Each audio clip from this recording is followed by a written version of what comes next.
So why don't I call the meeting to order since you've been waiting, and it's 5:36, May 6th, FinCom, and committee members in attendance, Jim Purdy, David Molitano, Carrie Jelsma, Alex Began, and I guess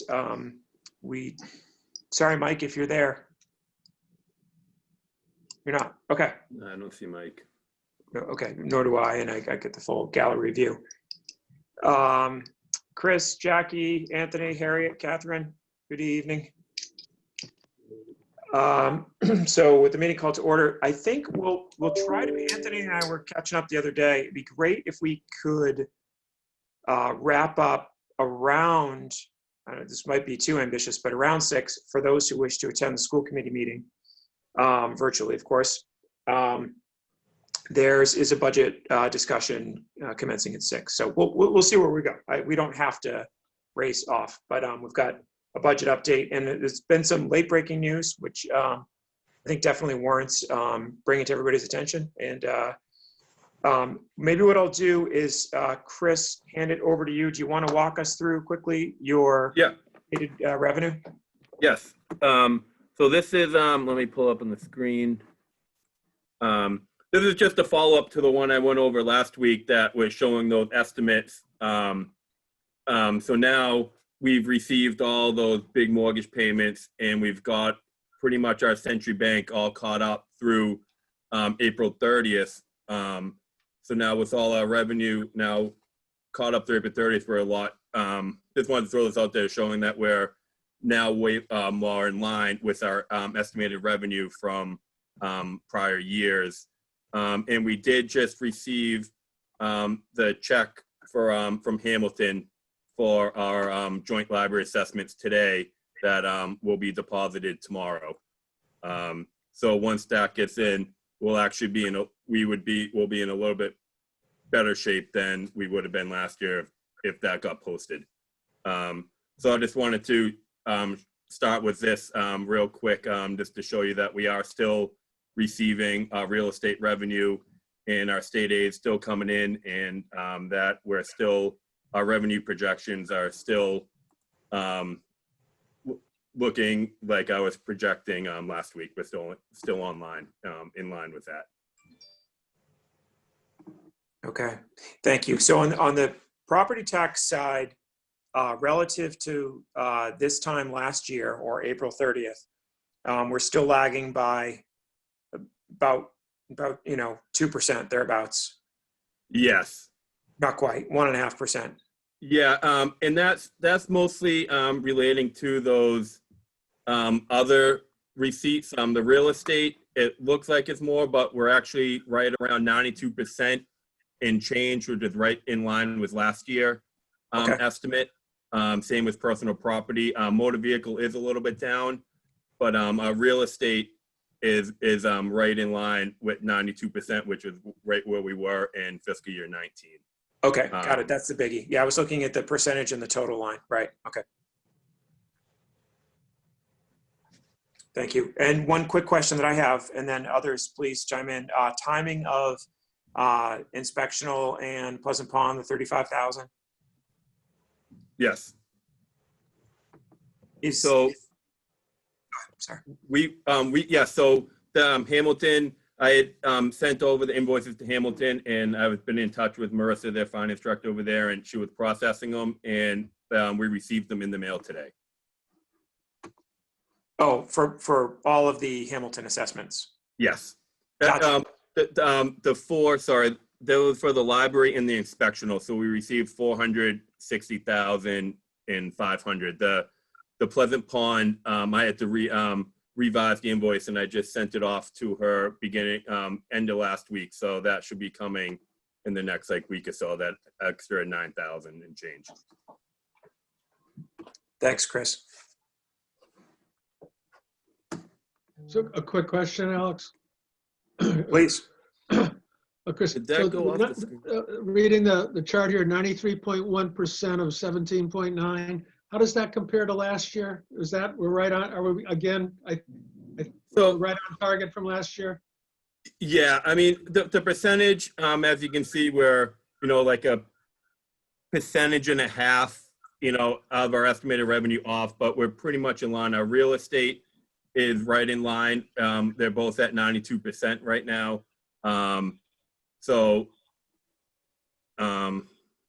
Yeah, so it's pretty much still right where, like I said, it shows it's off by about 1.5% or so. But Yeah. it's pretty much there. Okay. Chris, this is on a due date of May 1st, is that right? Yes, we hadn't got all of our Century Bank lockbox through May 1st, so I just did April 30th for the year end. But we did receive a majority of those mortgage payments. Never had big payments we were waiting on came in before May 1st. And I have a question about the personal property revenue. Yes. I'm sorry, the motor vehicle revenue. Do you think some of that difference, it's one of the bigger differences from last year, is because stuff is still sitting in a lockbox and it'll come in May?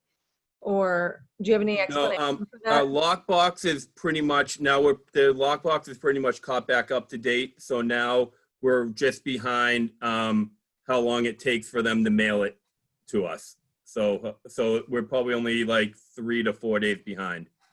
Do you have any guesstimate as to why it's so much lower this year than last year for motor vehicle revenue?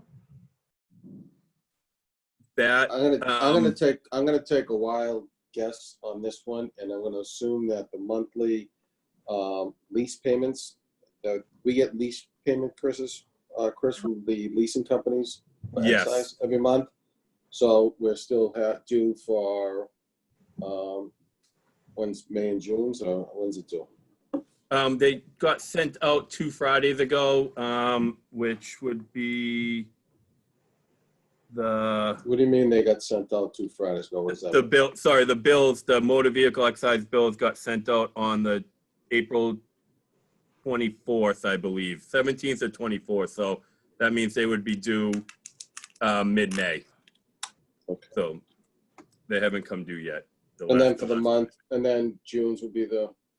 Yeah, and that commitment was approximately like 78, 80,000, Sherry was saying. The whole commitment for that got mailed out. Okay, which is what we're behind versus last year at this time. Right, would put us in line then if that's the case, yeah. Okay. Yeah, I mean, that's something to watch when all of a sudden it drops 50,000. I know you guys are keeping on top of this timing wise, and we're talking about actual checks in the mail and some processing with everything going on. Obviously, that's going to be delayed a bit, the lockbox issue and the like. So as long as we don't, fall multiple weeks behind tracking it, I think this is great. I don't have any other questions on this revenue update, Chris. All right. Thanks for sending this out. Does anyone else? I'm good. Okay, great. All right, let's transition to a couple topics. So I have, welcome, Gary. Thanks for joining us. I was able to dial in after the fact and watch the recording of yesterday's legislative roundtable meeting. I don't know if anyone else watched it. It was, I guess, hosted by the school committee or perhaps jointly with the towns. It was a joint town meeting. The school committee, as well as both member communities. Anthony and Joe were there from Hamilton and Wenham, select board members, residents, and very, very interesting, just over an hour discussion with a lot of good information, valuable information presented by Brad Hill and Bruce Tarr. Generally to the schools, with the towns obviously as very much interested parties as it relates to the assessments and the regional agreement and the financial implications of the COVID pandemic in particular playing out at the, as we know, national and state level. And in particular, the expectation was set by Bruce and Brad that state aid would be markedly decreased to the schools. And some pretty dire, I don't know if I would call them projections necessarily, but the stage was set for some significant reductions in state aid. There are a few forms it takes, and I'm not an expert on it. I know that unrestricted government aid, I guess that's the UGA abbreviation, as well as the transportation aid, as well as MSBA for projects, and then Chapter 70, right? I guess that's 70, yep. That's the kind of the most obvious, in fact, that I probably should have listed first. But again, not claiming to be an expert on these. Those represent meaningful sums of money to the schools that help them with their operating budget. And with relative, without a whole lot of prodding or pleading for a number, 20% reduction was thrown out there for some of them, with expectations for greater reductions playing out over the next year or two. And I think Bruce and Brad did an excellent job setting context of the magnitude and unprecedented nature of this economic, health and economic crisis, and tying it back to the prior global financial crisis, GFC 08, 09, and I think some throwback to the previous recession as well, and 01, 02, 2001, 02. I forget if they did or not. Predominantly, the comparison was made to the more recent GFC. It sounded really dire from my standpoint, and so the questions were asked: what should we do? Should we rework our budgets? And I think that question was asked kind of just essentially by all parties, and the answer was yes. That at the state level, budgets are being reworked across the board, every aspect of them. Nothing is expected to remain the same, and that the recommendation was that to the schools in particular, that aid should be expected to see a reduction. On the town side, Joe pointed out, Hamilton, Anthony, as you have in the past, that given that state aid represents a smaller portion of the town budget, while we may also see a reduction, it may not be as significant, but anyway, Not as impactful. Not as impactful.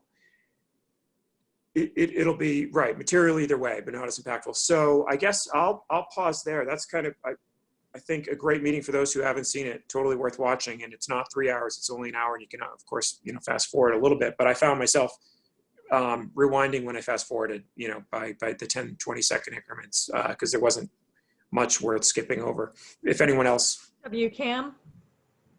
Yeah, YouTube Okay. is I would highly recommend, just for those who aren't using the YouTube channel for HWCAM carry totally. The HWCAM website pales in comparison to YouTube's interface and ability to access quickly. So any other comments, Anthony, that you'd make on that, or? No, certainly. I think the school has a great deal to lose. At least it appeared that way from what I was listening to. So, no. Did the school have any kind of response during that meeting or reaction? Yeah, I mean, well, I would say a couple things I think were clear. One, that was of great concern. And they looked for guidance as to things on the town side, legislative, with respect to town meeting specifics.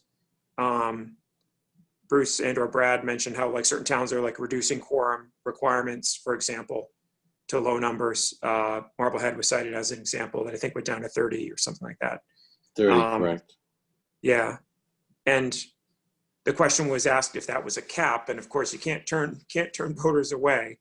So, but just thinking about the timing and structure of our open town meeting, given the inability to meet in large groups and the expectation, of course, and I think we're still on. I didn't watch a select board meeting from last night. Are we still on for June 20? Is that the tentative plan here? Town meeting? Yes. It's very much still up in the air. Okay. With June 20 still being at least a date that's as firm as any. to the I extent it heard- happens. I heard recently, the Board of Health has weighed in. I watched part of the selectmen's meeting and they voted for a June 4th date, but that was for the ballot, not the town Right. meeting, but for the ballot. The election, yeah. And for the election, I should say. And then I just heard, my wife mentioned to me that maybe that's going to be put forward to the 29th because of the Board of Health requirements in terms of health safety issues. But for the ballot, again, I'm talking, not town meeting. You know, the town meeting discussion seemed that it would be highly unlikely to have a town meeting in June, but who knows? Okay. Thanks, Jim. The other reaction I think the school committee had was one of interest in legislation that would allow through a subsequent town meeting, like a fall town meeting or a special, I guess, to be able to utilize any excess state aid that would otherwise not have been planned for and worked into the budget. Well, yeah, the pending legislation now that I think the Senate may have acted on, and it's at the House or somewhere up in Beacon Hill, is it allows for the reduction of a quorum, but with that also comes that you can only deal with the financial articles that are dealing with the budget. So it would be certainly be an abbreviated town meeting. And I think that was our plan anyway, right? To largely strip out all non-critical financial. It was Part. all along that we were fully talked about a fall town meeting to deal with some of the capital items and anything else that, you know, could fall our way, depending on, you know, I'm hearing a round two of a federal something for cities and towns. And along those lines, 1/12 budgets were discussed should FY21 budgets not be approved by June 30. The ability to continue was made available, obviously, to municipalities, as we're aware, but to the schools also. Yeah, I've instructed Chris and Jackie to start putting together a 1/12 budget because that has to go before the Department of Revenue to be approved. So that's just, even if we still end up having a town meeting, we still should go through that process to, just in case it doesn't happen. So I think that's, prudent to do so. From the standpoint of the, Gary has a question. Gary, shoot. You're muted, Gary. Jackie, can you unmute him? I'm on now. I Okay. was going to just say I'm switching over to the school committee meeting. It starts at 6. But the school committee finance and capital subcommittee last night was working with a 1.74 million loss in revenue from their state money. And that was what they were working on to find cuts. And they're going to be talking about that tonight at the school committee. 1.74 million. What, 1.274, 1.25? Yes. Okay, so 1.25 million roughly. And you're saying that was based on the estimated state aid reduction? Yes, that was what they had calculated, Chapter 70, the transport and all the different categories, how much they anticipated they're going to lose. Yeah, and I would, if I were, chatting with school committee members, I would actually list, I made the point that Bruce and Brad didn't hesitate in throwing out a number. Usually you don't do so unless you feel as though that's like a, maybe somewhat of a sanguine outcome. I could easily see it being steeper than that based on their comments, how some were in the tune of 30 and 40%. I think transportation was in the 30% decline. And so I might even suggest being more conservative and saying plan on 25 or 30% reduction if temporary, because to throw out 20 and kind of land right there at this stage, I don't know. agree with you. I agree with you, Alex. That's why we use the 25% reduction in state aid. Okay. Yeah. I mean, you're not going to go to 40 or 50 because you never know how it's going to play out, but the depth of this is massive with the state. I believe they cited $2.5 billion shortfall. Yeah, somewhere in that. Yeah. Sales tax has plummeted. There's nothing in the coffers. They're talking about a rainy day fund of a few billion dollars that they'll need to tap into. They talked about using revenue anticipation notes at the state level. I mean, this is really nasty. This is terrible. Gambling is off the cliff, obviously. Restaurants, keno, no go. So nobody's paying, the revenue from that, I guess, in part goes to education, right, or whatever, and back to the community in that form, if not others. Nobody's winning the prizes, so they're not paying taxes on them. They're not getting the money from the losses, you name it. It sounds like we're going to get smoked financially at the state level, and that obviously is just going to trickle down to communities. And I can't imagine ours faring any better than any others with the aid that we receive. So if you haven't seen it already, take a look. I'm behind on the select board meeting as a result, but I'm glad I saw that one. So Certainly, I'm glad we're all not representing one of the bigger cities that has a bigger reliance on state aid, because that's just, they really have some issues, those communities. And most of them are cities, but it's the gateway cities too. They're gonna get hit hard. right. Mike, thanks for joining. We were just talking about the legislative roundtable discussion, school committee and joint Wenham and Hamilton. Yeah, I board. heard all of that. Yep, I'm good. Okay, great. Okay. In terms of where we are with our FY21, I think in light of what we're hearing for the schools to rework their budget, you heard Anthony mention that Chris and Jackie are going to be looking at least preparing for if needed, a 1/12 budget. I think we'll obviously be taking another cut at the FY21. I would be surprised if our override wasn't significantly reduced, if possible. I don't know the extent to which it gets eliminated or the degree to which we reduce it. I would expect the same from the schools. I would think that they're going to be forced to have revisions downward, and that'll play out in terms of the school override. I also think that we might need to revisit our recommendations to town meeting if and when it happens. At least take a revote. I'm not suggesting they need to change, but want to, if we present any changes to the budget, which I would expect, I would also expect that we reaffirm our recommendations to town meeting in the next couple of weeks. In terms of joint partnerships for the larger programs like the library, I think Hamilton is and Wenham maybe at the select boards are kind of thinking if there are any changes there in terms of funding, but I'm not sure where that stands yet. Anthony, do you happen to know if there's any discussion there or? For 20 or 21 for the? Either, I suppose. So, I attended the library trustees meeting on Monday, and brought up the point that I no idea when the library is going to open, and really I'm not very optimistic that we're going to see it completely full open the rest of this fiscal year. So the question that I keep asking, I brought it to the director, Kim Butler. Hi, Michelle. Hi, Gene. Sorry, I'm just in the middle of the school committee meeting. Hey, Peter.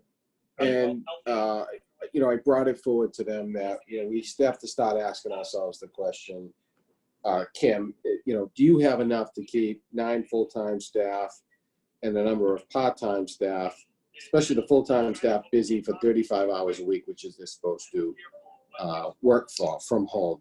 In the beginning, I get it. We tried, you can do a lot of training but let's be honest, that dries up. Unfortunately, we need to have those conversations. And, I explained that to the trustees. They had a lot of questions regarding that. What could that look like? And, I said there could be a couple of options. It could be, a furlough where we're reducing the number of hours that we're expecting them to work from 35, say down to 20.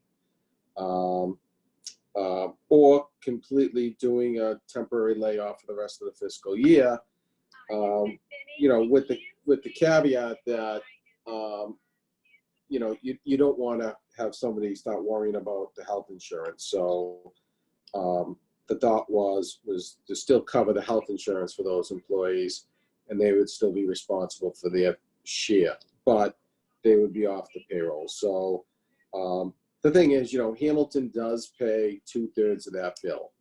And, although I won't speak for us selectmen, I think that they get it. And I think that they're probably an appetite to address some of those concerns. But, it's Hamilton that, are they on board?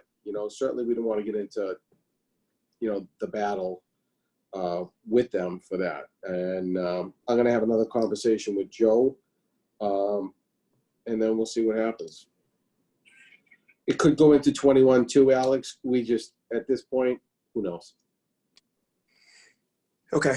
Yeah, no, thanks. And then as it relates to FY21 line item changes, capital changes, what's the best approach? I guess, Chris, Jackie, from your standpoint, do you want us to, as a FinCom, start to identify areas, or we've already started to talk about some of them, like Pleasant Pond, for example, with, I think, a delayed opening, right? Like, I think we need to see how that plays out in the budget. That would be a small impact, I realize, but. So we right now, we went back to our departments and asked them to look at their budgets again. They put together a sort of a cut list and put it in priority order. And we're having those discussions with them again. Jackie, do you think it's something that we could be ready to discuss next Wednesday, or do you think, yeah? So we could have some information available the next Wednesday on revised revenue estimates. I just actually got an email while we were on this that Middleton, they started asking around to other communities. Middleton only reduced their revenues by $183,000, which I kind of thought that I would have expected a little bit more, considering they have some hotels too. So I think that's relatively low, but that community is not my problem.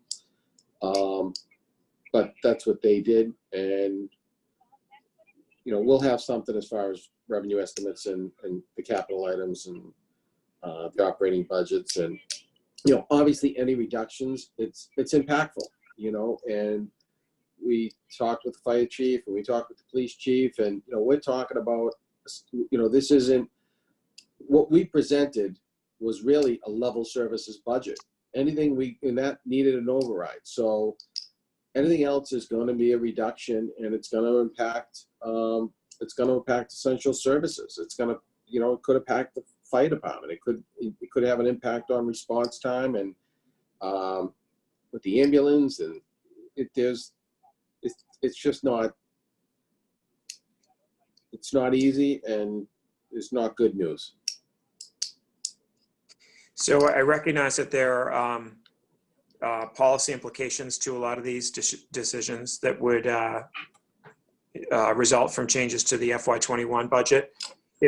I think that meeting that we had as we were wrapping up our kind of, traditional budget process with the select board was time well spent and pretty valuable. And so if at the right time, a joint discussion with FinCom and BOS is appropriate, I see I'm that sure. Eric likes remote teaching a lot. He's taking off. Sorry, I'm just trying to. Do you guys need me anymore? Because I want to jump on the school committee call. That's Any fine. questions? Yep, go for it. Yep. That'd be nice. All right. That'd be nice. Everybody, nice seeing you. See you next week. I can see you wearing your sunblock. Yep. So anyway, so Jackie, if you and Chris have that for us to look at next week, I think we're going to have to start making any changes in the next couple of weeks is the way I look at it, because we need to be, approving any revisions to the budget is the way I look at it. Alex, to your point, I think we'll have the revised revenue estimates to you for weekend reading. And then probably early in the week, Chris, do you think we'll have the rest of the expense revised, at least in draft form?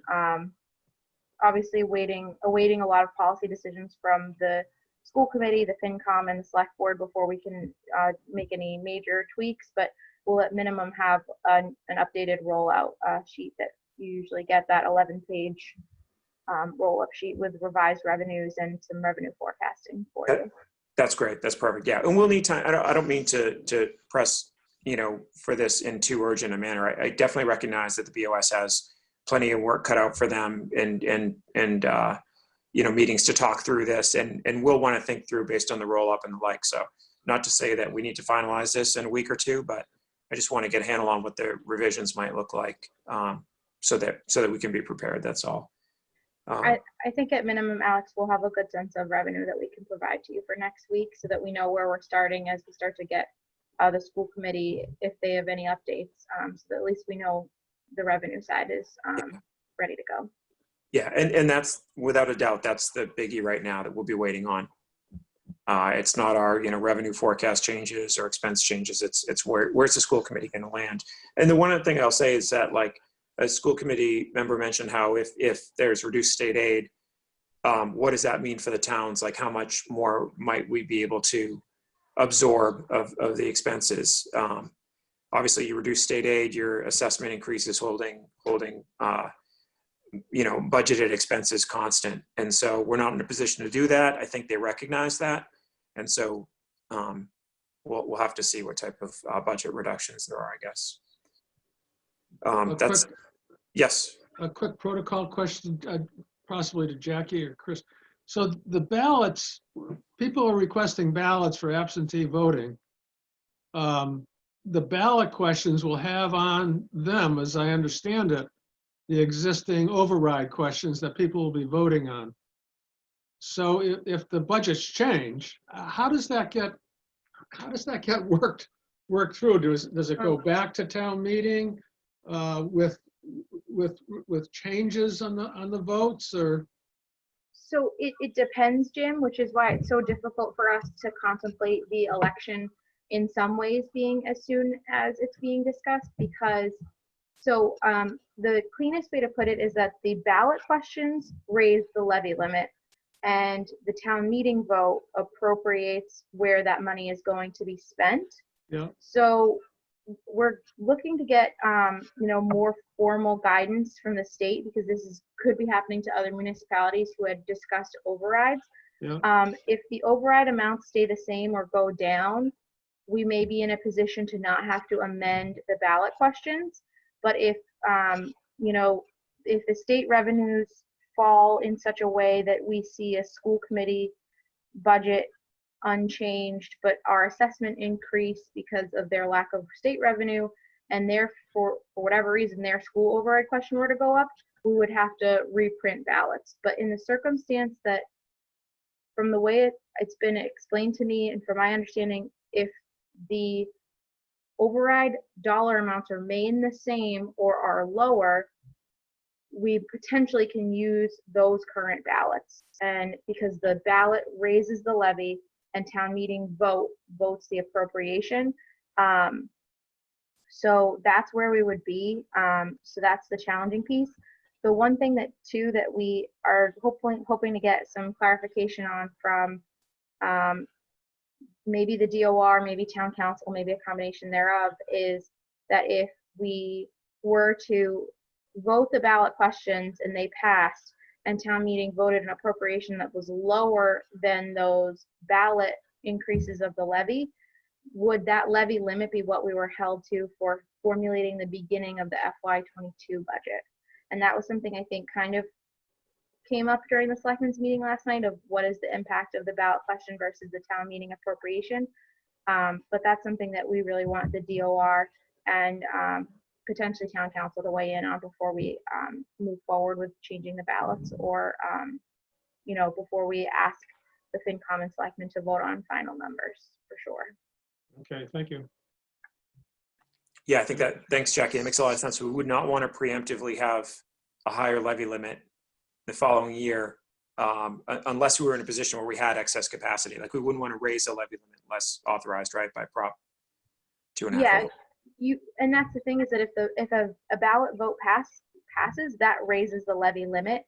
But if town meeting says, no, we don't want to approve that appropriation, would the town by that ballot measure passing be locked into that levy limit for the following year? And that's something that we really need a really clear answer on, that we know, so that voters are aware of what their action means, depending on when their action happens. Obviously makes it a bit of a challenge. Okay. All right, great.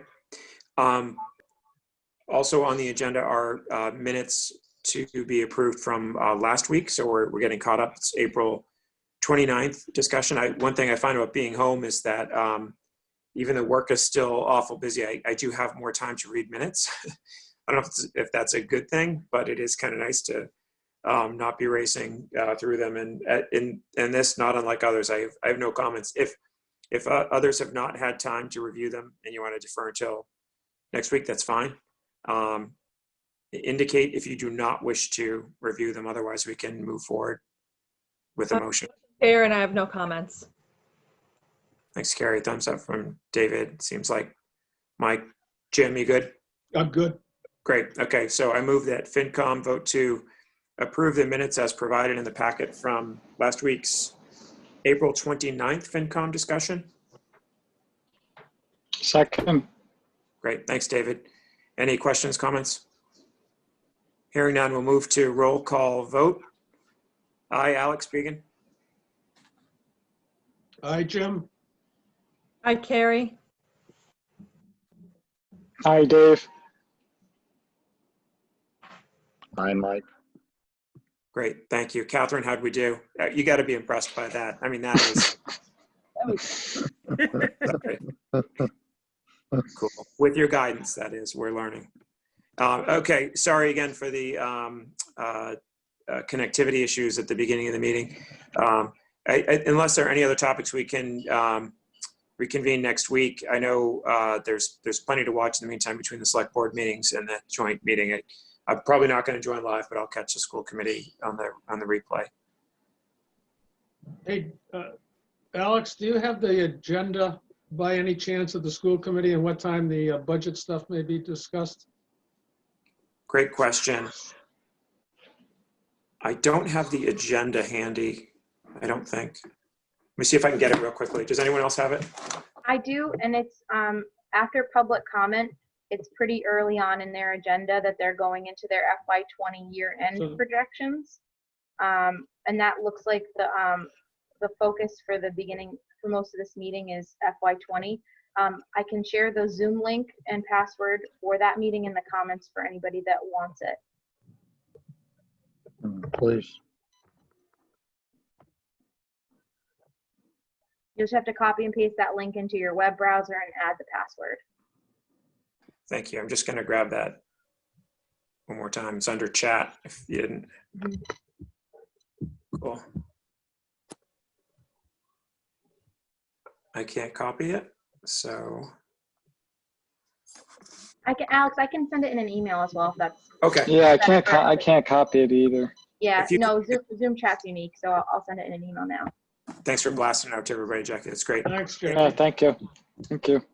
And the other thing that I think, Jim, you and Anthony were chatting about before was the, not E&D, it was with respect to FY20 surplus, so to speak, whereby their deficit had been reduced and circuit breaker expenditures and the like. Or Carrie, maybe that was you. I'm sorry. It was Carrie asked the question. Okay.